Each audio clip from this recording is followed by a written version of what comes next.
இவர் வந்து ஒரு பொதுக்கூட்டம் போட்டிருக்காரு. அதுவும் பொதுக்கூட்டமும் எப்படி கூட்டம் போட்டிருக்காருன்னா, அந்த வந்த அனைவருமே தொண்டர்கள் கிடையாது. அது பூரா ரசிக குஞ்சுமணிகள், அது பூரா தற்குறிகள்.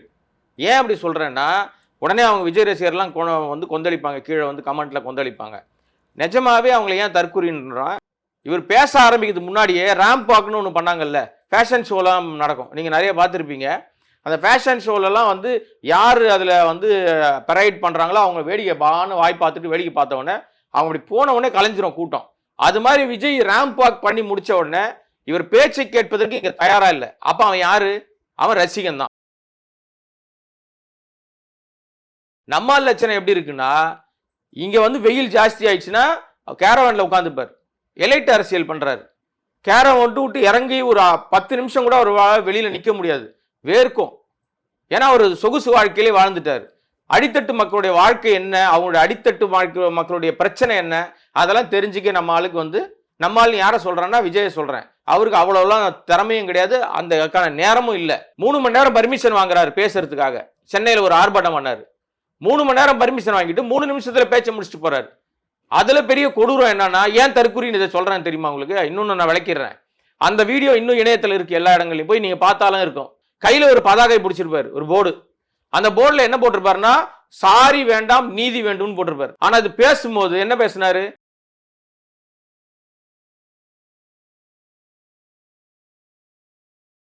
வேட்பாளர் லிஸ்ட் ஒன்று அறிவிச்சாருங்க. ஒரு ஊர் பேரும் சொல்றாரு.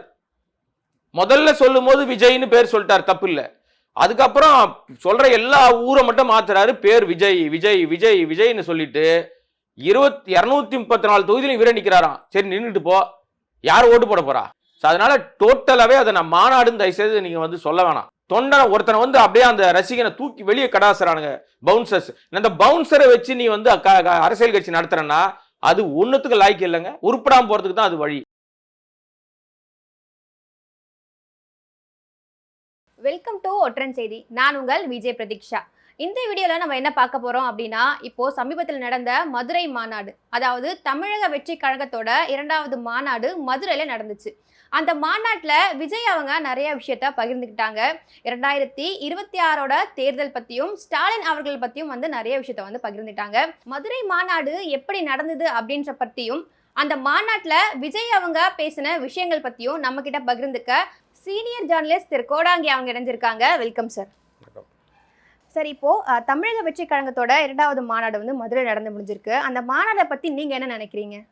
அது மாநாடே கிடையாதுமா. அது மாநாடுன்னா அதுக்கு ஒரு அடையாளம் இருக்கும். மாநாடு நடத்துறதுக்கான அந்த மாநாடுன்ற வார்த்தைக்கே ஒரு மிகப்பெரிய டெஃபினிஷன் என்னன்னா, மாநாடுனா வருகிற தொண்டர்களுக்கு காலையிலேருந்து சில பேர்லாம் வந்து அரசியல் கட்சி மாநாடுகள், நான் நிறைய மாநாடுகளை வந்து கவர் பண்ண செய்தியாளராக போயிருந்துருக்கிறேன். 2 நாள் நடக்கும், 3 நாள் நடக்கும், நாள் முழுக்க நடக்கும். அதில் காலையில் மாநாடு வந்து கொடியேற்றி வச்சு தொடங்கின உடனே தொண்டர்களுக்கு பயிற்சி பாசறைகள் நிறைய நடத்துவாங்க, கொள்கை விளக்க பிரகடனங்கள் நிறைய விஷயங்கள்லாம் பேசுவாங்க, கருத்தரங்குகள் நடக்கும், பட்டிமன்றம் நடக்கும். அந்த அவங்க கொள்கை தலைவர்களாக யார் யாரெல்லாம் வச்சுருக்காங்களோ, உதாரணத்துக்கு வந்து பெரியார் இருக்கார், அண்ணா இருக்கார் அப்படின்னு சொன்னால் அவர்கள் குறித்து அவங்க கடந்த காலத்தில் எப்படி வந்து ஒரு அரசியல் முன்னெடுப்புகளை எடுத்தாங்க, எதையெல்லாம் வந்து மக்கள்கிட்ட கொண்டு போனாங்க அப்படின்ற பற்றிலாம் நிறைய விஷயங்களை அந்த தொண்டர்களுக்கு சொல்லுவாங்க, பேசுவாங்க. கட்சியினுடைய முன்னணி லீடர்ஸ்லாம் இருப்பாங்க, அவங்க பேசிகிட்டு இருப்பாங்க. காலையில் நடக்கும், அதுக்கப்புறம் மத்தியானம் நடக்கும், அதுக்கப்புறம் ஈவினிங் தான் வந்து கூட்டம் வந்து பெரிய. அப்போ தான் வந்து அந்த கட்சியினுடைய தலைவரோ பொதுச் செயலாளரோ யார் முக்கியமான நிர்வாகியோ அவர் வந்து பேசுவார். அதுவும் கிட்டத்தட்ட ஒரு 1 மணி நேரம் 1.5 மணி நேரம் அவங்க ஸ்பீச் இருக்கும். அதில் ஆழமான பல விஷயங்கள் இருக்கும். மாநில அரசாங்கத்தை தாண்டி, மாநில அரசில் இருக்கிற இங்குள்ள அரசியலை தாண்டி தேசிய அரசியலும் அதில் இடம்பெறும். இப்படியெல்லாம் நடக்கும் இல்லைங்களா? இதுக்கு பேர் தான் மாநாடு. இவர் வந்து ஒரு பொதுக்கூட்டம் போட்டிருக்காரு. அதுவும் பொதுக்கூட்டமும் எப்படி கூட்டம் போட்டிருக்காருன்னா, அந்த வந்த அனைவருமே தொண்டர்கள் கிடையாது, அது பூரா ரசிக குஞ்சுமணிகள், அது பூரா தற்குறிகள். ஏன் அப்படி சொல்கிறேன்னா, உடனே அவங்க விஜய் ரசிகர்லாம் வந்து கொந்தளிப்பாங்க, கீழே வந்து கமெண்ட்டில் கொந்தளிப்பாங்க. நிஜமாவே அவங்களை ஏன் தற்குறின்றான்? ரசிகர்களை விட தலைவனாக இருக்கிற விஜயே ஒரு தற்குறியாக இருக்கார். அரசியல் தற்குறி கூட கிடையாது அவர். அதை விட ஒன்றுத்துக்கும் உதவாத ஒரு கேரக்டராக தான் அவர் நான் பார்க்குறேன். ஏன்னா ஒரு மிகப்பெரிய பலம் சேர்த்திருக்கோம் நம்ம. இவ்வளவு லட்சக்கணக்கான மக்கள் அங்கே வந்திருக்காங்க. யாரை பார்க்க வந்திருக்காங்க? விஜய் தான் பார்க்க வந்திருக்காங்க. உண்மைதான், விஜய் தான் பார்க்க வந்தாங்க. பார்த்தவொடனே கிளம்பிட்டாங்க. இவர் பேச ஆரம்பிக்கிறதுக்கு முன்னாடியே ரேம்ப் வாக்னு ஒன்று பண்ணாங்கல்ல, ஃபேஷன் ஷோலாம் நடக்கும், நீங்கள் நிறைய பார்த்துருப்பீங்க. அந்த ஃபேஷன் ஷோலெல்லாம் வந்து யார் அதில் வந்து பெரைட் பண்ணுறாங்களோ அவங்க வேடிக்கை வாய் பார்த்துட்டு வேடிக்கை பார்த்த உடனே அவங்க அப்படி போன உடனே கலைஞ்சிரும் கூட்டம். அது மாதிரி விஜய் ரேம்ப் வாக் பண்ணி முடித்த உடனே இவர் பேச்சை கேட்பதற்கு இங்கே தயாராக இல்லை. அப்போ அவன் யார்? அவன் ரசிகன் தான். தொண்டராக இருக்கிறவன் என்ன பண்ணுவான்னா, தலைவர் என்ன பேச போகிறாரு, அரசியல் என்ன சொல்லுவார், நாளைக்கு எலெக்ஷனை பற்றி வேறு ஏதாவது பேசுவாரா, கூட்டணி பற்றி பேசுவாரா, நம்மளோட யாரெல்லாம் வரப்போகிறாங்க, இது என்ன சொல்ல போகிறாரோ அப்படின்னு நின்று கேட்பான், கவனிப்பான். இவன் தான் தொண்டை. அதனால தான் அந்த ரசிகர்கள் வந்து அது பூரா இன்னும் தொண்டராக மாறல, பூரா ரசிகர்களாக இருக்குது, தற்கூரியாக இருக்குது. ஏன்னா இந்த தற்கூரின்ற வார்த்தை வந்து ஏன்னா அடிக்கடி பயன்படுத்துகிறேன்னா, ஒன்று கூட சொல் பேச்சு கேட்காது. வீட்டுக்கு அடங்காத கேஸுங்களை என்ன சொல்லுவாங்க? அது மாதிரி யாராதான உலகத்திலே நானும் கிட்டத்தட்ட எனக்கு தெரிந்து ஒரு 30 ஆண்டு காலம் நான் வந்து பத்திரிகையாளராகவே இருக்கேன். அம்மையார் ஜெயலலிதா ஆட்சி காலத்தில் அவங்க தேர்தல் பிரச்சார பயணங்கள்லாம் நான் வந்து செய்தியாளராக அவங்களோடய பயணப்பட்டிருக்கேன். அதே மாதிரி கலைஞர் கருணாநிதி அவர்களோடையும் நான் நிறைய முறை பயணப்பட்டிருக்கேன். அவங்க கூட்டங்களை போய் நான் வந்து கவர் பண்ணியிருக்கேன் செய்தியாளராக. அங்கெல்லாம் அவ்வளவு ஒரு கட்டுக்கோப்பாக என்ன கூட்டம் வந்தாலும் பின் டிராப் சைலண்ட் இருக்கும். அவங்க பேசும்போது, கருணாநிதி அவர்கள் பேசும்போதும் சரி, ஜெயலலிதா அவர்கள் பேசும்போதும் சரி, அவ்வளவு ஒரு டிசிப்ளினாக நடக்கும். இப்போ அதே மாதிரி இப்போ சமீபத்தில் திருமாவளவன் மாநாடு போட்டிருந்தார், பிறந்தநாள் மாநாடுன்னு. மாநாடு விடிய விடிய நடந்துச்சு, அதுக்கு பேர் தான் மாநாடு. கூட்டம் முடிஞ்சு போச்சு, கிளம்பி போங்க நபர் கூட யாரும் கிளம்பல, இன்னும் பேசுங்கன்னு கேட்குறாங்க. ஸோ இது எல்லாம் இதுதான் வந்து தொண்டர்களை வழிநடத்துகிற தலைவர்களுக்கான லட்சணம். நம்ம லட்சணம் எப்படி இருக்குன்னா, இங்கே வந்து வெயில் ஜாஸ்தி ஆயிடுச்சுன்னா கேரவானில் உட்காந்துப்பார், எலைட் அரசியல் பண்ணுறாரு. கேரவன் விட்டு இறங்கி ஒரு 10 நிமிஷம் கூட ஒரு வெளியில் நிற்க முடியாது, வேர்க்கும். ஏன்னா அவர் சொகுசு வாழ்க்கையிலே வாழ்ந்துட்டார். அடித்தட்டு மக்களுடைய வாழ்க்கை என்ன, அவங்களுடைய அடித்தட்டு மக்களுடைய பிரச்சனை என்ன, அதெல்லாம் தெரிஞ்சுக்க நம்ம ஆளுக்கு வந்து, நம்ம ஆள் யாரை சொல்கிறேன்னா விஜயை சொல்கிறேன். அவருக்கு அவ்வளோலாம் திறமையும் கிடையாது, அந்த நேரமும் இல்லை. 6 மணிக்கு முன்னாடி முடிச்சுட்டு போயிடுறாரு. நான் சொல்லலைங்க, ஊர் உலகமே ஏதோ வேற மாதிரி பேசிக்கிட்டு இருக்கு. 6 மணிக்கு மேலே எங்கால் வண்டி ஓடாது, கஷ்டம். கரெக்டாக வந்து 3 மணிக்கு தொடங்கி 5:30 மணிக்கெல்லாம் யாராவது மாநாடு முடிப்பானா? இதுக்கு பேர் மாநாடா? நீங்க எல்லா இடங்களும் உங்களுக்கு கிடைக்கிற வாய்ப்புகளை எல்லாம் விஜய் பேஸ் பண்ணிட்டே இருக்காரு. தொடர்ந்து 3 மணி நேரம் பர்மிஷன் வாங்குறாரு பேசுறதுக்காக. சென்னையில் ஒரு ஆர்ப்பாட்டம் பண்ணாரு, 3 மணி நேரம் பர்மிஷன் வாங்கிட்டு 3 நிமிஷத்துல பேச்சை முடிச்சுட்டு போறாரு. அதுல பெரிய கொடூரம் என்னன்னா, ஏன் தற்கூரின்னு இதை சொல்றேன்னு தெரியுமா உங்களுக்கு? இன்னொன்னு நான் விளக்கிடுறேன். அந்த வீடியோ இன்னும் இணையத்தில் இருக்கு, எல்லா இடங்களையும் போய் நீங்க பார்த்தாலும் இருக்கும். இப்போ நீங்க பாக்குறவங்களும் நீங்க போய் பாருங்க கண்டிப்பா. என்னன்னா, கையில ஒரு பதாகை பிடிச்சிருப்பாரு, ஒரு போர்டு. அந்த போர்டுல என்ன போட்டிருப்பாருன்னா, சாரி வேண்டாம் நீதி வேண்டும்னு போட்டிருப்பாரு. ஆமாவா? அதான போட்டிருந்தாரு. ஆனா அது பேசும்போது என்ன பேசினாரு? முதலமைச்சர் அவர்களே, ஒருத்தர்கிட்ட நீங்க வந்து சாரி கேட்டீங்க ஒரு குடும்பத்துல, மிச்சம் 24 பேரை கிட்டயும் அந்த குடும்பத்திலே சாரி கேளுங்கன்னாரு. கையில என்ன பிடிச்சிருந்தாரு? சாரி வேண்டாம் நீதி வேண்டும். அப்ப இதை தற்கூரின்னு சொல்லாம என்ன சொல்றது? இயல்பாவே.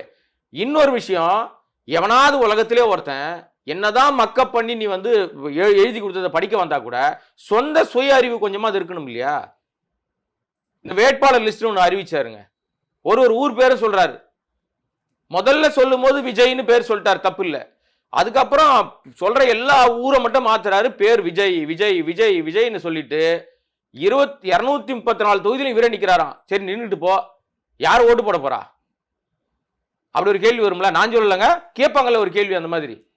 அதனால டோட்டலாவே அதை நான் மாநாடுன்னு தயவுசெய்து நீங்க வந்து சொல்ல வேணாம். அது ஒரு கூட்டம், அவ்வளவுதான். ஒரு பொதுக்கூட்டம் வந்தாரு, 1/2 மணி நேரம் பேசினாரு, சாயங்காலம் முடியறதுக்குள்ள இருட்டுறதுக்குள்ள கிளம்பிட்டாரு. ஏன்னா அவருக்கு வந்து இந்த 6 மணி ஆயிடுச்சுன்னா அவரால் நிற்க முடியாது. அடுத்த செகண்டே காரை ஏறி கிளம்பிட்டாருங்க. ஒரு இரங்கல் கூட தெரிவிக்கலைங்க. ஒரு பையன் ஈபியில் அடிபட்டு செத்து போயிருக்கான், கொடி நடும்போது மூச்சு திணறி செத்து போயிருக்காங்க. கிட்டத்தட்ட 3 பேர் செத்து போயிருக்காங்க. ஒரு இரங்கல் தெரிவிக்கல. என்ன தலைவனி எல்லாம் தொண்டனை ஒருத்தனை வந்து அப்படியே அந்த ரசிகனை தூக்கி வெளியே கடாசுறானுங்க பவுன்சர்ஸ். இந்த பவுன்சரை வச்சு நீ வந்து அரசியல் கட்சி நடத்துறன்னா அது ஒன்னுத்துக்கு லாய்க்கு இல்லைங்க. உருப்படாம போறதுக்கு தான் அது வழி. எவன் கொடுத்தா அந்த ஐடியான்னு தெரியல. உன் ரசிகன் தான் அங்க இருக்கான், இன்னும் அந்த ரசிகன் எட்டி கூட பார்க்க முடியாது. அவ்வளவு உயரத்துல 10 அடிக்கு மேல வச்சிருக்கீங்க. இவன் ஏன் அணில் குஞ்சின்றாங்கன்னா, நான் அப்படிலாம் சொல்றது இல்லை. எதுக்கு சொல்றாங்கன்னா அதுக்கு ஏத்த மாதிரியே பாருங்க, எவனாவது மேலே ஏறிடுவான்னு கிரீஸ் தடவுறாங்க. உலகத்திலே எந்த அரசியல் கட்சிக்கும் தொண்டை அந்த ரசிகன் இல்ல அல்லது அந்த தொண்டை தன்னை பார்க்க வந்துடக்கூடாதுன்னு கிரீஸ் தடவணும் ஒரே இயக்கம், ஒரே கட்சி அது இந்த இந்த வெற்றி கட்சியா என்ன கட்சிங்க, அது கட்சி பேர் கூட தெரியலங்க, எனக்கு டக்குன்னு ஞாபகம் வரலங்க. Okay sir. இப்போ நீங்க ரசிகர்கள் அப்படின்னு சொல்லும் பொழுது எனக்கு ஒரு கேள்வி வருது. என்னன்னா இந்த மாநாடுல வந்து நிறைய பாதுகாப்புலாம் ஏற்படுத்தியிருந்தாங்கன்னு சொன்னாங்க. ஒருத்தர் சொல்லியிருந்தாரு, நான் கிட்டத்தட்ட 6 கிலோமீட்டர் வரைக்கும் நடந்தே வரேன், ஆனா 2 போலீஸ் தான் பாதுகாப்புக்கு இருந்தாங்க அப்படின்னு சொல்றாங்க. அதுவும் இல்லாம தண்ணி வந்து சில இடத்துல வரல, சாப்பாடுலாம் வந்து அதிக விலைக்கு விற்கப்பட்டாங்க அப்படின்னு சொன்னாங்க. இது மாதிரி குறைகள் இருந்தாலுமே ரசிகர்கள் வந்து அந்த குறைய பார்க்கல. நீங்க கூட பார்த்திருப்பீங்க, முக்தார் அவங்கள கூட வந்து வெளியேறணும் அப்படின்னு சொல்லி எல்லாம் சொல்லியிருந்தாங்க. இதை நீங்க எப்படி பாக்குறீங்க? கேவலமான நடவடிக்கைங்க. நீங்க வந்து எதிராளியை கூட மாற்று கருத்து உங்களுக்கு இருந்தா கூட நீங்க உங்களுடைய கருத்தால் தான் அவங்களை எதிர்கொள்ளணுமே தவிர அடக்குமுறையாலோ வன்முறையாலோ ஒரு மாதிரி ஒரு எதிர்ப்பை தெரிவிச்சோ மிரட்டியோ உருட்டியோ நீங்க வந்து சாதிக்க முடியாது. இப்ப நீ முக்தாரை வெளியே அனுப்பிட்டீங்க, என்ன சாதிச்சீங்க? காரி துப்பிட்டாங்களே ஊர். முக்தாரே வெளியே போயிட்டாரு, ஓகே, முக்தார் ஒருத்தர் தான் வெளியே போய் சொல்லிட போறாரு, அவரை நாங்க தண்ணி வரலன்னு அவர் சொல்லிட்டாருங்க. இப்ப ஊர் உலகத்தையே தெரிஞ்சு போய் தண்ணியா முக்கியம், வந்தவனுக்கு சோறு போட கூட துப்பு இல்லை. இதுல வேற எம்ஜிஆர் போட்டோ வேற வச்சுக்கிறீங்க. எம்ஜிஆர் வந்து அன்னமிட்ட கைங்க, அது வந்ததெல்லாம் வாரி கொடுத்த வள்ளல்னு அவருக்கு பேர் வச்சிருக்காங்க. அவர் போட்டோவை திருடிட்டீங்க, அதிமுக கிட்ட இருந்து திருடிட்டீங்க. இந்த பக்கம் அண்ணா கிட்ட திமுக கிட்ட இருந்து அண்ணாவை எடுத்துக்கிட்டீங்க. அண்ணாவையும் எம்ஜிஆரையும் ஏன் வச்சாரு? கொள்கை தலைவர் 5 பேரை காமிச்சாரு முதல் விக்கிரவாண்டி மாநாட்டில். அஞ்சலி அம்மாவில் ஆரம்பிச்சு, அம்பேத்கர்ல ஆரம்பிச்சு, காமராஜ் கர்ம வீரர் காமராஜில் ஆரம்பிச்சு எல்லாரையும் காமிச்சிங்க. வேலு நாச்சியார் வரைக்கும் எடுத்துட்டு வந்தீங்க. கடைசியில வந்து வேலு நாச்சியாரை வைக்க தெரிஞ்சவங்களுக்கு ஏன் தேவரை வைக்க தெரியல? முத்துராமலிங்க தேவரை வைக்க தெரியாதுக்கு என்ன ரீசன்? அவர் யாரு? அவரை பத்தி ஏதாவது தெரியுமா இந்த தற்குறி விஜய்க்கு? நான் கேட்கிறேன் கேள்வி. ஏன் நான் கேட்கிறேன்னா, எனக்கு கேட்க உரிமை இருக்கு. பசும்பொன் முத்துராமலிங்க தேவருடைய வாழ்க்கை வரலாற்றை ஆவணப்படமா எடுத்து தியேட்டருக்கு ரிலீஸ் பண்ண ஒரே இயக்குனர் நான் தான். அவர் வந்து ஜாதி தலைவர் கிடையாதுயா, இந்த தமிழ்நாட்டுக்கும் இந்தியாவுக்கும் நேதாஜியோட சேர்ந்து எவ்வளவு தூரம் போராடினார்னு வெளிப்படையாக உலகம் முழுக்க இன்னைக்கு வந்து அவர் பத்தின பல்வேறு விஷயங்கள். நான் அந்த படத்தை ஆவணப்படம் எடுக்கும்போது 2007 காலகட்டத்தில் ஒரே ஒரு படம் கூட அவருடைய படம் இணையத்துல கிடையாது, ஒரு படம் கூட கிடையாது. அப்பெல்லாம் நீங்க தேவர்னு தேடினாலோ பசும்பொன்னு தேவர்னு தேடினாலோ வரக்கூடிய படம் என்ன வரும் தெரியுமா? முத்துராமலிங்க தேவர் படம் வராது, அதுக்கு பதில் சிவாஜி கணேசன் படம் வரும். அப்புறம் தேவர் மகன் ஸ்டில் வரும், கமலஹாசன் படம் வரும், பசும்பொன்னு ஒரு படம் பிரபு நடிச்ச படம் வரும். இப்படிதான் இருந்துச்சு அந்த காலகட்டத்தில். நான் அதுக்கப்புறம் நான் வந்து என்னோட நவமணி அப்படின்னு சொல்லி மதுரையை சேர்ந்தவர், அவர் தான் தேவரோட ஆய்வாளர். அவர் பத்தின பல்வேறு விஷயங்களை கரெக்டா எடுத்து இன்னைக்கு வரைக்கும் அவருடைய எங்கேயாவது தப்பா இருக்குன்னா அவர் உடனே அதை கரெக்ட் பண்ணுவார் போய். அந்த மாதிரி VS நவமணி அவர் தான் எனக்கு கூடவே இருந்து கம்ப்ளீட்டா அந்த படத்தை நாங்க எடுத்து முடிக்கிறதுக்கு உதவி செஞ்சாரு. இப்ப அந்த படத்துக்கு பிற்பாடு இன்னைக்கு இணையம் முழுக்க நீங்க பாக்குற எல்லா முத்துராமலிங்க தேவருடைய படங்களும் நாங்க வெளியிட்டது தான். நீ அப்பேற்பட்ட லட்சோப மக்கள், கோடிக்கணக்கான பேர் அவருடைய ஃபாலோவர்ஸா இருக்காங்க. இன்னைக்கு அவருடைய குரு பூஜை நடக்குது. குரு பூஜைக்கு ஒவ்வொரு வருஷமும் ஆண்டு கணக்குல ஆனாலும் கூட்டம் வந்துகிட்டே தான் இருக்கு. ஒவ்வொரு ஆண்டும் கூடிக்கிட்டே இருக்காங்க. அங்க வந்து 144 போட்டுறாங்க. அவ்வளவு விஷயம். இப்படிப்பட்ட ஒரு பேரை சொல்ல கூட உங்களுக்கு தகுதி இல்லை. அவர் பேரை பயன்படுத்த பயப்படுற வேலுநாச்சியாரை ஏன் போட்டப்ப கேள்வி வருமா வராதா? சரி, பயன்படுத்தினீங்க. அந்த கொள்கை தலைவர்கள் பற்றின விஷயங்கள்ல நீங்க எத்தனை வந்து சொல்லிட்டீங்க? எத்தனை விஷயத்தை உங்க ரசிகர்களுக்கு, ஏன்னா வந்து தொண்டனா மாறல இன்னும், ரசிகனை எப்படி நீ வந்து கிளாஸ் பண்ண, எப்படி வந்து அவனுக்கு என்ன வகுப்பு எடுத்திருக்க, என்ன சொல்லியிருக்கிற? சப்பா இதுதான் நம்மளோட கொள்கை, கட்சி இதுதான், இந்த கட்சியோட கொள்கை இதுதான், இதெல்லாம் நீங்க புரிஞ்சுக்கணும், நாம இதை தான் கொண்டு போய் மக்கள்கிட்ட சேர்க்க போறோம். திமுகவுக்கு அதிமுக மாற்று நான் தான் சொல்றேன்ல, நீ வந்து மாற்று சக்தி நான் தான் சொல்ற, ஆதிக்க சக்தி நான் தான் சொல்றேன்ல, என்ன கிழிச்சிட்ட இது வரைக்கும்? எனக்கு தெரிஞ்சு அவர் நடிச்சு கடைசி படம் இப்ப ஜனநாயகம் ரிலீஸ் ஆக போகுது, இது வரைக்கும் அவர் வாங்கின சம்பளம் தான் ஏறி இருக்க தவிர இவரால் தயாரிப்பாளர்களாக இருந்தவங்கள பாதி பேர் காண போயிட்டாங்க, நஷ்டம் அடைஞ்சிட்டாங்க. சமீபத்தில் ஒரு படத்தினுடைய முழு வியாபாரம், முன்னாடி ஏமாத்தின வியாபாரம் வந்துச்சு, இப்ப வியாபாரம் வெளிப்படையா தெரிஞ்சிருச்சு. லியோ படத்துல எவ்வளவு காசு வந்துச்சுன்னு முன்னாடி ஒரு உருட்டு உருட்டுனாங்க. அப்பெல்லாம் நாங்க போட்டு பொழந்தோன்னு வச்சிங்களேன், தப்பா பேசுறீங்க பூராவேன்னு. இன்னைக்கு உண்மை, நாங்க சொன்னதான் உண்மைன்னு வந்திருக்கு. அன்னைக்கு 600 கோடி 800 கோடி வசூல்னு சொன்னாங்க. இன்னைக்கு அந்த தயாரிப்பாளர் வந்து ஐடில ஃபைல் பண்ணிருக்காரு, மொத்தமே 404 கோடி தான். இவர் சம்பளமே நாங்க கம்மியா தான் கொடுத்தோன்ட்டு உருட்டுறாங்க பாருங்க. உருட்டு அப்படி ஒரு உருட்டு விட்டுறாங்க, சுத்தமான நெகில உருட்டுன மாதிரி உருட்டிட்டு இருக்காங்க பூரா மொத்தமா. இதை விட இன்னொரு கொடுமை என்னன்னா, இந்த மாநாட்டுக்கு தண்ணி பிரச்சனை இருக்கா இல்ல, நாங்க போன மாநாட்டில் டாய்லெட்டுக்கு பயன்படுத்தின தண்ணியை குடிக்கிறதுக்கு யூஸ் பண்ணாங்க, இந்த மாநாட்டில் குடி தண்ணியை எடுத்துட்டு போய் டாய்லெட்டுக்கு யூஸ் பண்றான். பெண்கள் டாய்லெட்டே விடல. நீ ஒரு ரசிகனா இருக்கிறவன் நீங்க தார்மீக அடிப்படையில சரியான நீங்க வழிகாட்டுதல் இருந்தா தலைமை எப்படி இருக்கானோ அப்படித்தானே போகும். ஒரு ஆட்டு மந்தை இருக்குல்ல, அதுக்கு அறிவு இருக்காதுங்க. ஒரு ஆடு வந்து இறங்குச்சுன்னா பின்னாடியே மொத்தம் 500 ஆடா இருந்தாலும் அது பின்னாடியே போகும். இது வந்து நீங்க பார்த்துருக்கலாம், நீங்க நேஷனல் ஜியோகிராஃபி சேனல்லாம் பாருங்களேன். இப்ப அதெல்லாம் சொல்லணும் நம்ம. நீங்க மக்கள்கிட்ட எல்லாம் நீங்க ஓட்டு கேட்க போகிறது இல்லை. ஏன்னா தன்னைத்தானே சிங்கம்னு சொல்லிட்டு தெரியுறாரு இவரு. சிங்கத்தோட கதை தெரியுமா முதல்ல? அது வேட்டைக்கே போகாது, சோம்பேறி. உலகத்திலே மிக சோம்பேறியான மிருகம் எதுனா சிங்கம் தான். வேட்டைக்கு கிளம்புது. இது எங்க வேட்டைக்கு கிளம்பும்? பெண் சிங்கம் தான் வேட்டைக்கு கிளம்பும். அந்த அடிப்படை அறிவேத்தல் 4வது பையனு கேளுங்க, சொல்லுவான், கதை சொல்லுவான். ஸ்கூல் படிக்கிறான் பாருங்க, அவனை கேளுங்க, அவனுக்கு கதை சொல்லி கொடுத்துருப்பாங்க. பெண் சிங்கம் தான் வேட்டையாட போவோம், வேட்டையாடி எடுத்துட்டு வரும். இதுல வேற இன்னொன்னு, செத்து போனதெல்லாம் சாப்பிடாது. அப்ப இது அதுதான் தற்குறின்றேன். அடிப்படை 4வது பையனுக்கு தெரிஞ்ச, செத்ததையும் சாப்பிடும், உயிரோடு இருக்கிறதையும் சாப்பிடும் சிங்கம். இந்த வரலாற்று விஷயம் கூட தெரியலன்னா உன்னை எப்படி ஒரு தலைவனை ஏத்துக்க முடியும்?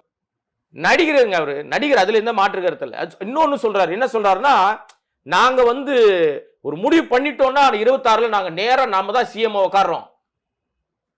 நடக்கும். எப்ப தெரியுமா நடக்கும்? ஒரு படம் நடிப்பார் இவரு, ஒரே பாட்டுல ஓஹோன்னு போவாரு. பனையூர் பங்களால கார் ஏறினாருன்னா செஞ்சாஜ் கோட்டையில போய் காரை திறந்து விட்டோம்னா சிஎம் ரூமை திறப்பாங்க, போய் சீட்ல உட்காந்துக்கலாம். பாட்டு முடிஞ்சிடும். இல்லைன்னா நீங்க தூங்கிட்டு இருந்தீங்கன்னா கனவு காணலாம். இதுதான் நடக்குமே தவிர நிஜத்தில் நடக்காது. மக்கள் நான் அவ்வளவு முட்டலாங்க. அடிப்படையில் அறிவு இருக்கணுங்க. இங்க தமிழ்நாட்டு முதல்வராக வரணும்னா, சீரியஸாவே நான் சொல்றேன், தமிழ்நாட்டின் முதல்வராக வரணும்னா குறைந்தபட்சம் 35 விழுக்காடுக்கு மேல வாக்கு சதவீதம் வாங்கணும். 40% வாக்குகள் வாங்கினாதான் நீங்க முதல்வராக உட்கார முடியும். யாரா இருந்தாலும், வாட்டவர், அது திமுக அதிமுக எல்லாம் தாண்டி சொல்றேன் நான். இங்க வந்து கிட்டத்தட்ட 60 வருஷமா அதிமுக மாற்று திமுக, திமுகவுக்கு மாற்று அதிமுக தான் போயிட்டு இருக்கு. அங்க அவரோடு யாரெல்லாம் அணி சேர்றாங்களோ அவங்க எல்லாம் வந்து வெற்றி கூட்டணியில வராங்க. தொடர்ந்து வந்து நீங்க 10 ஆண்டு காலத்துக்கு மேல அதிமுக ஆட்சி இருந்துச்சு. அம்மையார் ஜெயலலிதா வந்து இருந்தாங்க. அதுக்கப்புறம் கலைஞருடைய மறைவுக்கு பின்னாடி தான் ஸ்டாலின் வந்து அந்த கட்சியினுடைய தலைவரா மாறுறாரு. கடந்த தேர்தலில் மக்கள் தான் அவரை உட்கார வைக்கிறாங்க. மன்னராட்சி கிடையாது. இங்க ஒரு கூமுட்டை ஒன்று இருக்கு. எதுனா அந்த ஆதவ அர்ஜுனான்னு. இது ஒரு தற்குறினா அது ஒரு கூமுட்டை. மன்னராட்சி இருந்து எது மக்களாட்சி மன்னராட்சினே தெரியாம ஒரு ஜென்மத்தை என்ன செய்ய முடியும்? மன்னராட்சினா முடிவு சூடா. ஏதாவது நீங்க வளைகுடா நாடுகளுக்கு போக சொல்லுங்க, மன்னராட்சினா என்ன நாங்க காட்டுவாங்க. நீங்களும் நானும் ஓட்டு போட்டு தான் யாரோ ஒருத்தர் வராங்க. ஜனநாயக முறைப்படி ரகசிய வாக்கு. நீங்க யாருக்கு போட்டீங்கன்னு எனக்கு தெரியாது, நான் யாருக்கு போட்டேன்னு யாருக்கும் தெரியாது, சொல்ல வேண்டிய அவசியம் இல்லை. ஆனா நம்மள மாதிரி எல்லாரும் ஓட்டு போட்டு தான் இங்க வந்து முதல்வர் வந்து ஜெயிக்கிறார், யாரோ ஒருத்தர் ஜெயிக்கிறார். இப்ப ஸ்டாலினை முதல்வராக உட்கார வச்சிருக்காங்க. இன்னொரு கூட்டம் ஒன்று இருக்கு, அது இவர் கட்டம் சரியில்லை, அது சரியில்லை, இது சரியில்லைன்னு சொல்லிச்சு. முதல்வர் பதவிக்கு வந்து வரவே முடியாது, அவருக்கு இந்த யோகிதையே கிடையாது அப்படின்லாம் சொன்னாங்க. சொன்னவங்களாம் எங்க இருக்கான்னு தெரியல. இப்ப நானும் தேடிட்டு இருக்கேன், கட்டம் சரியில்லைன்னு சொன்னானே எங்கடா அந்தால காணுமேனா, அந்தால ஏதோ ஒரு கட்டத்துக்குள்ள பங்கர்ல பதுங்கி இருக்காரு, ஆள் வர்றதில்லை. சாரணர் தேர்தல் 36 சீட்டு 36 வாக்கு கூட வாங்குறதுக்கு துப்பு இல்லாதவர் தான் அவர். வேற யாரும் இல்ல, நம்ம எச் ராஜா. இவர் தான் சொன்ன ஒரு கட்டம் சரியில்லைன்னு. இப்ப அவர் எங்க இருக்காருன்னே தெரியல. அந்த மாதிரி பல விஷயங்கள்ல அவங்களுக்கு ஈக்குவலா இவரும் வந்துட்டு இருக்காரு. பாஜக என்ன சொல்லுதோ அப்படியே அதை ஃபாலோ பண்றாருங்க. அவங்க சொல்ற அஜந்தா மாதிரி இவர் ஒரு இடன் அஜந்தா வச்சிருக்காரு. எவனா ஒருத்தன், இப்ப உங்க பேர் என்னன்னு நான் கேட்டேன்னா உங்க பேரை சொல்லுவீங்கல்ல, உங்க பேர்ல ஒரு அறிக்கை எழுதுறீங்க, நீங்க உங்க பேர் தெரியும், அந்த இடத்துல உங்க பேர் தான் வரணும்ட்டு. எல்லா இடத்துலயும் இவர் பேரை கூட டைப் பண்ணி வச்சிருக்காங்க. நீங்க போய் போட்டோ இல்லைன்னா நான் தரேன், அந்த போட்டோ ஒண்ணா போடுங்க. இவர் அறிக்கை மாநாட்டில் படிச்சார்ல விஜய், அதுல வந்து மதுரை விஜய், சோழவந்தான் விஜய், இந்த விஜய், மேலூர் விஜய். ஏன்னா மேலூர் ஊர் பேரை போட்டு ஒருவேளை ஊர் பேர் கூட நம்ம மறந்துடலாம், எல்லா ஊரையும் ஞாபகம் வச்சுக்க முடியாது, நியாயமான விஷயம் தான். எழுதி படிக்கிறது தப்பு இல்லை. இப்ப பெரிய தலைவர்கள்லாம் எழுதி படிப்பாங்க. ஏன்னா ஒரு வார்த்தையை கூட நம்ம தவறா விட்டுறக்கூடாது. வார்த்தை தவறாயிடுச்சுன்னா அது பெரிய பிரளயம் ஆயிடும் சொல்லி எழுதி படிக்கிறது தப்பு இல்லை. அதை நான் குறைய சொல்ல. விஜய் எழுதி படிச்சதுனால அவர் வந்து நான் பயங்கர புத்திசாலி இல்லை, ஞாபகம் வச்சார். அவர் மக்கப் பண்ணுவார், நல்ல நடிகர் இல்ல, பக்கம் பக்கமா டயலாக் விட்ட கூட மக்கப் பண்ணி சொல்லுவாரு. இங்க விஜய்னு பேரு, உன் பேர் தானே வரப்போகுது, அதை கூட எழுதி போல்டு லெட்டர்ல. எனக்கு தெரிஞ்சு வந்து கண்ணாடி போட்டு படிக்க கூட அவசியம் இல்லைங்க, கேமரால எடுத்திருக்காங்க, அவ்வளவு பெருசு பெருசா இருக்கு. நீங்க அந்த வீடியோவை திருப்பி ஒரு முறை டைம் இருக்கிறவங்க பாருங்க, நீங்களும் பாருங்க, பார்த்துக்கிட்டு இருக்க ஆடியன்ஸை பார்க்கட்டும். திடீர்னு ஃப்ரீஸ் ஆயிடுவார் விஜய், பேசிட்டே இருப்பாரு, டக்குன்னு ஃப்ரீஸ் ஆயிடுவார். அப்புறம் கொஞ்சம் நேரம் கழிச்சு மறுபடியும் திருப்பி வந்து சுயநினைவுக்கு வந்து மறுபடியும். என்ன ரீசன்னா, நான் விசாரிச்ச வகையில இவர் வந்து அந்த நிறைய காத்தடிச்சுதா, பேப்பர் மறந்துருச்சு, ஸோ அது கண்டினியூட்டி போயிடுச்சு. அப்புறம் திருப்பி மறுபடியும் எங்க இந்த நம்பர் போட்டது இது அப்படின்னு எடுத்து மறுபடியும் அதை வந்து அவர் படிக்க ஆரம்பிச்சார். அதுதான் அந்த கேப், கொஞ்சம் கேப். அப்புறம் மறுபடியும் போயிட்டே இருந்தாரு, கொஞ்சம் ஆவேசால கை தூக்குனாருல மறுபடியும் பேப்பர் பறந்துருச்சு. இப்படி 2-3 இடத்துல அது பண்ணாரு. அது ஒன்று தாங்க அந்த ஆக்ஷனில் வந்து எனக்கு ரொம்ப பிடிச்ச ஒரு விஷயம். ஓகே சார், உங்கள் நேரத்தை ஒதுக்கி நிறைய விஷயத்த ஷேர் பண்ணது ரொம்ப நன்றி சார். வணக்கம். இதே மாதிரியே அரசியல் செய்திகளை தெரிஞ்சுக்க மறக்காம சேனலை சப்ஸ்கிரைப் பண்ணுங்க. அதுவரை உங்களிடமிருந்து விடைபெறுவது நான் விஜய் பிரதீக்ஷா.